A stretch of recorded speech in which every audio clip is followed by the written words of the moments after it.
আপোনাক গম পাইছে যে বহু বিতৰ্কিত ডিঙি ভাঁজ লগাই গা ভাঁজ লগাই অসমীয়া জাতিটোক অপমানসূচক মন্তব্য কৰা, উক্ত স্থানত উপস্থিত থকা শংকৰকে হওক বা শংকৰৰ লগত যোৱা শংকৰ বাহিনীয়ে হওক অপমানসূচক মন্তব্য কৰি বৰ্তমান সময়ত অসম পুলিচৰ ৰুখত পৰিছে তনু চাহি নামৰ সেই কম বয়সীয়া এগৰাকী ছোৱালী জীয়ৰী, যি তনু চাহিক ইতিমধ্যে আৰক্ষী প্ৰশাসনে আটক কৰিছে। ভাল কথা, আটক কৰিছে, আটক কৰাটোত আমাৰ কোনো আপত্তি নাই। কিন্তু কেৱল আটক কৰি ৰাখিলে নহ'ব, আটক কৰা বিষয়টো নাটক হ'লে নহ'ব।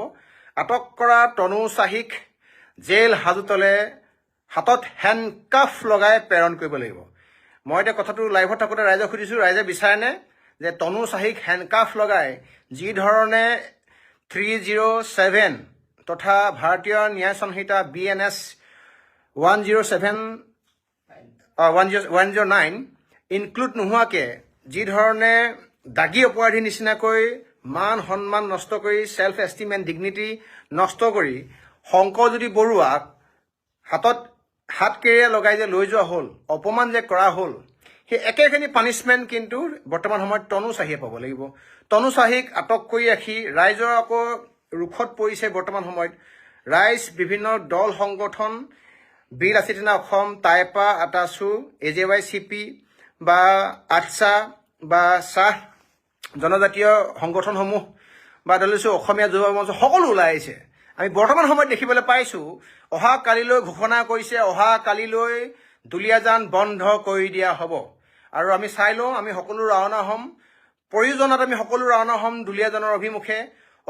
সমগ্ৰ অসমৰ বিভিন্ন প্ৰান্তৰ পৰা অহা কালিলৈ দুলীয়াজানৰ তৈল নগৰীক তীব্ৰ প্ৰতিবাদৰে উত্তাল কৰি তুলিব যে আমাৰ শংকৰজ্যোতি বৰুৱাক বিনা চৰ্তে মুক্তি বা মুকলি কৰি দিব লাগে।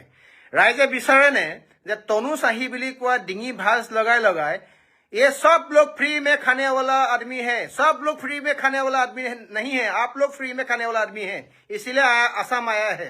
অসমত তহঁতে ক্ষতি গাই নিচিনাকৈ কাম কৰিবৰ কাৰণে ये सब लोग दलाल है, कोई लोग दलाल नहीं है आसाम में, आप लोग दलाल है, खुद आप लोग दलाल है, इसीलिए दलालगी कर रहे हैं। এতিয়া কথাটো হ'ল এনেকুৱা ধৰণৰ যে তনু চাহিক কেৱল আটক কৰি নহ'ব, তনু চাহিক জেল হাজতলৈ প্ৰেৰণ কৰিব লাগিব। যিমানটা দিন আপোনাৰ বিনা দুখত শংকৰজ্যোতি বৰুৱাই জেলৰ ভাত খালে, ঠিক তেনেকৈ তনু চাহিৰ লগতো একেটা ঘটনা ঘটিব লাগিব। তনু চাহিয়ে উল্টা পুল্টা অদ্ভুত মন্তব্য দিবলৈ আৰম্ভ কৰিছে, পাগলামি কৰিবলৈ আৰম্ভ কৰিছে যে তনু চাহিয়ে, তাই নিজে তনু চাহিৰ সন্মুখতে শুনিছিলোঁ, শংকৰৰ নামটো মুখত শুনিছিলোঁ। যোৱাকালি আজি ক'লে যে শংকৰজ্যোতি বৰুৱা নাছিলে, আকৌ ক'লে যে 4টাকৈ ভিডিঅ' বনাইছিলোঁ, ঘপককৈ ভুল হৈ গ'ল, এটা ভুল ভিডিঅ' আপলোড কৰি পালোঁ। গতিকে এই যে কুচক্ৰান্তবিলাক চলি আছে, যে ইতিমধ্যে ৰাইজে নখ জোকাৰিলে যে নৈ বিভিন্ন থানাত সচেতন যুৱকে যে এই বিষয়ৰ ওপৰত যে এজাহাৰ দিছে, আজি আনকি আমিও এখন এজাহাৰ দাখিল কৰিছোঁ। এতিয়া আমাৰ কথাটো হ'ল কি, যোৱাকালি বীৰ লাচিত সেনা অসমক সেৱা প্ৰতিপন্ন কৰিবৰ কাৰণে 7 কোটি টকাৰ আমি হেনো ধন দাবী কৰিছোঁ বুলি অসমীয়াৰ এজন নতুন নৰূপী বদন, বহিৰাগত বিহাৰীৰ পোকৰ চেলেকা বুলি কৈছোঁ, বিহাৰীৰ লুঙি তলত সোমাই থকা এজন বদন, মিণ্টু শইকীয়াই যোৱাকালি অভিযোগ আনিছে, এখন সংবাদ মেল তেওঁ আয়োজন কৰি যে বীৰ লাচিত সেনা অসমে 7 কোটি টকা দাবী কৰিছে। গতিকে বীৰ লাচিত সেনা অসমৰ বিভিন্ন থানাত আজি এজাহাৰ দাখিল কৰা হৈছে। আমি নিজেও আজি দিছপুৰ থানাত এজাহাৰ দাখিল কৰিছোঁ। তনু চাহিক যিধৰণে আটক কৰিলে, ঠিক একেদৰে মিণ্টু শইকীয়াকো আটক কৰি দুয়োটাকে একে সময়তে জেল হাজতলৈ প্ৰেৰণ কৰিব লাগে। মাননীয় মুখ্যমন্ত্ৰী মহোদয়, ৰাতিপুৱা মই এটা নিউজতো 4টা ডিমাণ্ড কৰিছিলোঁ, তনু চাহিক গ্ৰেপ্তাৰ কৰিব লাগে, জেল হাজতলৈ প্ৰেৰণ কৰিব লাগে। দ্বিতীয়তে হ'ল আমাৰ মিণ্টু শইকীয়াকো জেল হাজতলৈ প্ৰেৰণ কৰিব লাগে। তৃতীয়তে হ'ল বিনা চৰ্তে মুকলি কৰি দিব লাগে আমাৰ শংকৰজ্যোতি বৰুৱা প্ৰাক্তন আছুৰ ছাত্ৰ নেতা, সাধাৰণ সম্পাদক। তাৰ পাছত এই যে SP জনক শাস্তিমূলক বদলীকৰণ কৰিব লাগে, যিজন SP মাথাত মগজত একো নাই, অশুদ্ধ বিচাৰ কৰিব পৰা, যি এজন বিধায়কৰ ছত্ৰছায়াত কাম চলাই থাকে, নাচুৰ বান্দা, ৰিমট কণ্ট্ৰলৰ নিচিনাকৈ চাবি দিয়ে পুতলাৰ নিচিনাকৈ কাম চলাই থকা তাৰ SP-ক বদলি কৰিব লাগে, DC-কো তলব কৰিব লাগে। আৰু তাৰ যিজন বিধায়কজনে এইটো সময়ত মই কেইটামান ছেকেণ্ডৰ কাৰণে ধন্যবাদ জ্ঞাপন কৰিছোঁ। আপুনি গু মাৰি শংকৰজ্যোতি বৰুৱাক যে গংগাত পেলালে, তাৰ কাৰণে মই ধন্যবাদ জ্ঞাপন কৰিছোঁ। আৰু এই যে যিজন বিধায়কৰ শ্ৰুতলিপি মতে কাম চলাইছিলে তাৰ SP-য়ে, যিজন বিধায়কে শংকৰজ্যোতি বৰুৱা এটা অসমীয়া সত্তাৰ পিছত সদায় বদনৰূপী এটা ৰূপ লৈ কাম চলাইছিলে, সেই বিধায়কজনকো মাতি আনি পেলাই তৰফ কৰিব লাগে। আৰু মাননীয় মুখ্যমন্ত্ৰী মহোদয়, আমাৰ বিশ্বাস আছে আপুনি এই বিষয়ৰ ওপৰত হস্তক্ষেপ কৰিছে যেতিয়া ইয়াৰ এটা সঠিক সিদ্ধান্ত, সেই সিদ্ধান্তত আপুনি উপনীত হ'ব। তনু চাহিক খুব কম সময়ৰ ভিতৰত আজি ৰাতিয়ে পাৰিলে পঠিয়াই দিয়ক, জেললৈ পঠিয়াই দিয়ক আৰু জেলৰ ভাত খাওক। আৰু ডিঙি ভাজ লগাই লগাই সুৰৰ একদম পূৰা কি কয়, সুৰৰ কি বুলি কয় এইটো বিভিন্ন সুৰৰ ট্ৰেকটো চেঞ্জ কৰি ফেচবুকত আহি পেলাই আমাৰ শৃংখল চলিয়াই কোৱা নিচিনাকৈ এইটোতো আকৌ পাবজি গেম খেলা নিচিনা বিষয় নহয়। আমাৰ মানুহে জেল খাই থাকিব, তাই মন গ'ল আটক কৰিবলৈ ক'ব, মন গ'ল তাই কিবা গোচৰ কৰিব, মন গ'ল ফেচবুকত আহি পেলাই কিবা আপডেট দিবহি। গতিকে এটাই অনুৰোধ, এই তনু চাহিক জেল হাজতলৈ একদম প্ৰেৰণ কৰিব লাগে। আৰু এই এনেকুৱা ধৰণৰ বিক্ষিপ্ত ঘটনা আগতো ঘটিছে, আহি থকা দিনতো ঘটিব।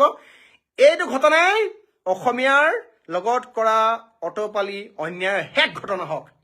যিটো ঘটনাৰ কাৰণে আহি থকা দিনত কেতিয়া কোনো কাৰণত কোনো বহিৰাগত এনেকুৱা ধৰণৰ দুষ্কৃতিকাৰী মন মগজুত কেতিয়াও কোনো কাৰণত ঘিউ নথকা, মগজত মামুৰে ধৰা, মগজৰ ঘিউ উৰ্বৰা শক্তি নথকা এনেকুৱা যেতিয়া বহিৰাগত কোনো ব্যক্তিয়ে যেতিয়া অসমীয়া টু বুলি মাত মাতিব নোৱাৰে, ক'ব নোৱাৰে, তেনেকুৱা ব্যক্তিয়ে যেতিয়া কেতিয়াও কোনো কাৰণে এনেকুৱা আকৌ ঘটনা যেতিয়া বিক্ষিপ্ত ৰূপ দিবৰ কাৰণে সাহস নাপায়, এইটোৱে শেষ ঘটনা হওক। আৰু বিনা চৰ্তে শংকৰজ্যোতি বৰুৱাক মুকলি কৰি দিব লাগে। আৰু শংকৰজ্যোতি বৰুৱাক এইবিলাক ছেকশ্যন নলগোৱা পিছতো 109307 ছেকশ্যন নোলোৱাৰ পাছতে হাত কেৰিয়াৰ লগাই পেলাই তেওঁ যে মান সন্মানৰ যে আঘাত সানিলে, তেখেতক ক্ষতিপূৰণ কৰিব লাগিব। মান সন্মানত তেওঁ আঘাত সনাৰ কাৰণে, মান সন্মান নষ্ট কৰাৰ কাৰণে, তেওঁ আত্মসন্মান নষ্ট কৰাৰ কাৰণে তাৰ ক্ষতিপূৰণ তাৰ SP-জনে দিব লাগিব। গতিকে মাননীয় মুখ্যমন্ত্ৰী মহোদয়ক ইয়াৰ পৰা আমি আকৌ অনুৰোধ কৰিছোঁ, বিশেষভাৱে ধন্যবাদ জ্ঞাপন কৰিছোঁ। আপোনাৰ চাগে ইয়াত নিৰ্দেশ বা ছত্ৰছায়া বা আপোনাৰ হস্তক্ষেপ থাকিব, যিটো কাৰণতে অসম পুলিচ প্ৰশাসন বাধ্য হৈছে তনু চাহিক আটক কৰিবৰ কাৰণে। আটক কৰি জেৰা কৰি তেখেতক গ্ৰেপ্তাৰ কৰি হাতত, সোঁ হাততে বাওঁ হাততে পাছফালে, হাত দুখন পাছফালে দি বান্ধিব, আগফালে নাবান্ধিব। হাত দুখন পাছফালে দি বান্ধি হাত কেৰিয়া লগাই ইয়াত যি ৰুল ভায়োলেট হয় হ'ব তাৰ দায়িত্ব আমি ল'ম। গতিকে তনু চাহিক জেল হাজতলৈ প্ৰেৰণ কৰক। আৰু এনেকুৱা যাতে আহি থকা দিনত এই চাহি উপাধি এইবোৰ শুনাই নাছিলোঁ আমি, কিবা নতুন নতুন উপাধি ঝা শুনিছোঁ, পাণ্ডে শুনিছোঁ, ইয়াতে শুনিছোঁ, চাহি উপাধি শুনা নাই। আকৌ এনেকুৱা চাহিত হে কিবা উপাধিবিলাক নহ'লে জন্ম হ'ব। গতিকে সিং উপাধি শুনিছিলোঁ কেতিয়াবা ক'ৰবাত নহয় ক'ৰবাত। এই তেল ডিপুটো অসমীয়া মানুহৰ হাতত আহিব লাগিব। কোনো অনা অসমীয়া হাতত এই তেল ডিপুটো যাব নোৱাৰিব, অসমীয়া মানুহৰ হাতত আহিব লাগিব। তাত দৰকাৰ হ'লে, প্ৰয়োজন হ'লে প্ৰত্যেকটো দল সংগঠনে আমি সহায় সহযোগিতা আগবঢ়াম। অনা অসমীয়া হাতত যদি তেল ডিপুটো কিবা কাৰণে যায়, আকৌ প্ৰতিবাদ আৰম্ভ হ'ব।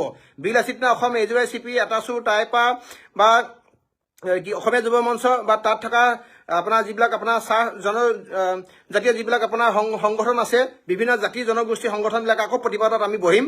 এই তেল ডিপুটো অসমীয়া থলুৱা মানুহৰ হাতত থাকিব লাগিব। বৰা, দত্ত, গগৈ, শইকীয়া, গোস্বামী যিয়ে নহওক লাগিলে আমাক ক'বলগীয়া নাই, শৰ্মা, কিন্তু কথাটো হ'ল অসমীয়া থলুৱা মানুহৰ হাতত থাকিব লাগিব।